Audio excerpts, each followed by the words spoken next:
دنیا کی سب سے بڑی ٹیکنالوجی کمپنی گوگل نے ہمیشہ یہ دعویٰ کیا ہے کہ وہ جنگوں یا اسرائیل کی حمایت میں ملوث نہیں رہی، لیکن حالیہ دنوں میں منظر عام پر آنے والی اندرونی دستاویزات نے گوگل کے اس موقف کو چیلنج کیا ہے۔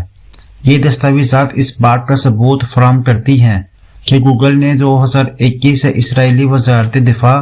اور اسرائیلی فوج کی مدد کی ہے، جس میں غزہ میں ہونے والی تباہ کن جنگ بھی شامل ہے۔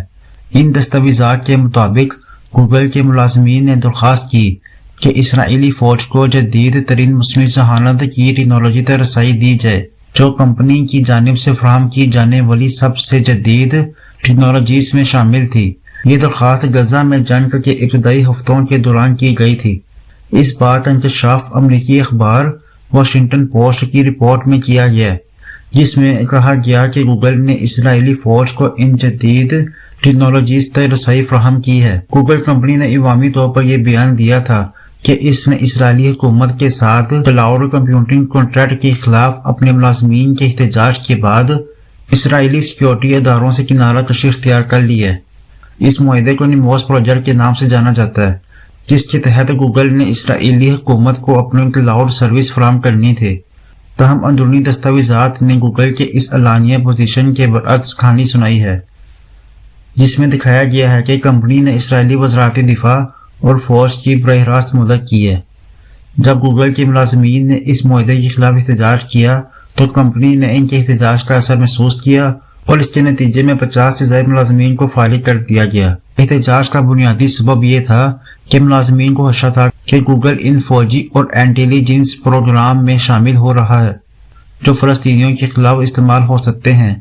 اس احتجاج کے باوجود گوگل کی جانب سے اسرائیل کو جدید ترین ٹیکنالوجیز کی فراہمی کا سلسلہ جاری رہا۔ نومبر 2023 اور 2024 کے دستاویزات میں مزید انکشافات سامنے آئے ہیں، جن میں گوگل کے ملازمین نے اسرائیلی فوج کے مفاد کے لیے مصنوعی ذہانت کی ٹیکنالوجی تک اضافی رسائی کا مطالبہ کیا تھا۔ یہ دستاویزات میں یہ بھی بتایا گیا کہ اگر گوگل نے اسرائیل کو یہ ٹیکنالوجی فراہم نہ کی تو اسرائیلی فوج گوگل کی خلیف کمپنی ایمیزون سے رابطہ کر سکتی ہے، جو نیموس معاہدے کے تحت اسرائیلی حکومت کے ساتھ کام کر رہی تھی۔ گوگل کی یہ دستاویزات اس بات کو ظاہر کرتی ہے کہ اس اسرائیلی فوج کی جانب سے جدید ترین مصنوعی ذہانت کی ٹیکنالوجی کے حصول کے لیے گوگل کا تعاون جاری رہا۔ تاہم یہ دستاویزات یہ واضح نہیں کرتی کہ گوگل کی فراہم کردہ ٹیکنالوجی کو عسکری کارروائیوں میں کس طرح استعمال میں کیا جا رہا تھا۔ اسرائیلی وزارت دفاع کا اس کو استعمال کرنے کا مقصد کیا ہے؟ گوگل نے اس سے قبل یہ وضاحت دی تھی کہ اس کا اسرائیلی حکومت کے ساتھ طے پانے والا نیموس معاہدہ عسکری کارروائیوں یا خفیہ انٹیلیجنس پروگرام سے متعلق نہیں ہے، لیکن جو دستاویزات سامنے آئے